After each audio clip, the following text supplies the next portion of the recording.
Hello, welcome to Bite Size Learning. This is Jill. Today, we're going to talk about small group instruction in the secondary classroom.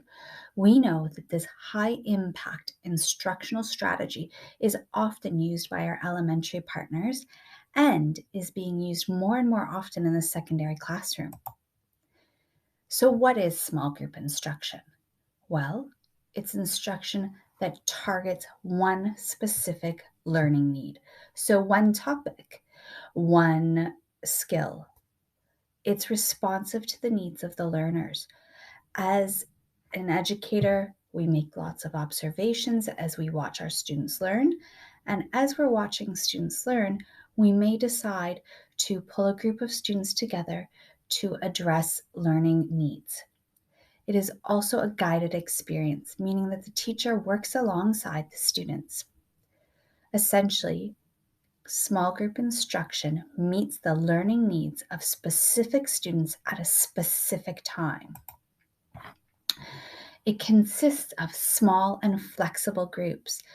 The groups can be of learners who have the same need, same ability, or can have various needs or various abilities.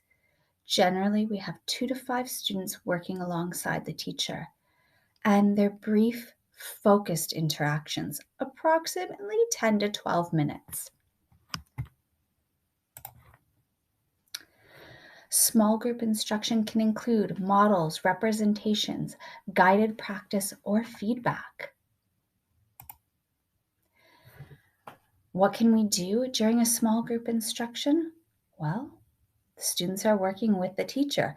It could be a strategy lesson, shared reading, guided reading, an opportunity to reteach a skill, an opportunity to review a skill.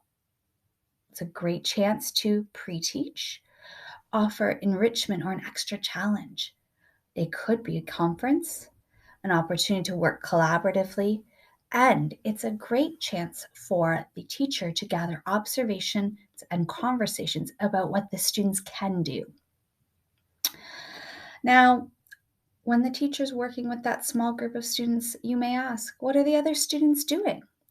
Well, the other students will continue their learning. They can be working independently or in a small group on a purposeful practice task, a reading task, a writing task. They could be researching some sort of inquiry task, problem-based learning, or any other task that applies to your classroom. What are the benefits of small group instruction? Well, the first piece is it allows for personalized instruction. As teachers, we can tailor our instruction to the needs, interests of our students. We can provide timely and specific feedback in the moment, and we can focus on teaching or reteaching important skills or concepts. There's high levels of engagement and participation in these moments, so it creates a great opportunity to see what our students can do and what they do know. It often builds confidence for students as they can see growth.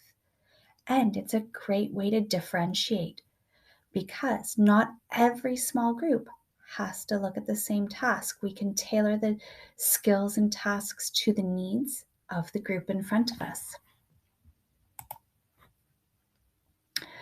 Small group instruction really involves 3 parts: preparation, instruction, and consolidation. Before we begin our small group instruction, we need to prepare. We have to determine the teaching point. We have to determine who will be part of that small group. We have to select the problem, the exploration, or a game, whatever we're going to do to bump the students into the learning, to get them engaged with it. And we also want to try to anticipate student responses or difficulties and think about how we might approach those in the moment, how we will support their thinking. Then the instruction. During the small group, we want to be present. We want to facilitate the learning task. We want to use prompts and questions, and we want to focus on getting our students thinking, talking, and participating. This is an opportunity to hear and see what the students know and can do. The final part is the consolidation. After the students have participated in that small group, how will we consolidate their learning? Will it be a conversation, some purposeful practice? What actions will be taken to help them further consolidate their thinking? Some other considerations to consider. Who are you working with? When we think about who we're working with, we want to consider what needs they have, what supports they will require, what are their interests. How will you record your observations and conversations? When during the class will your small group instruction happen? How will you prepare all students for the expectations during this time?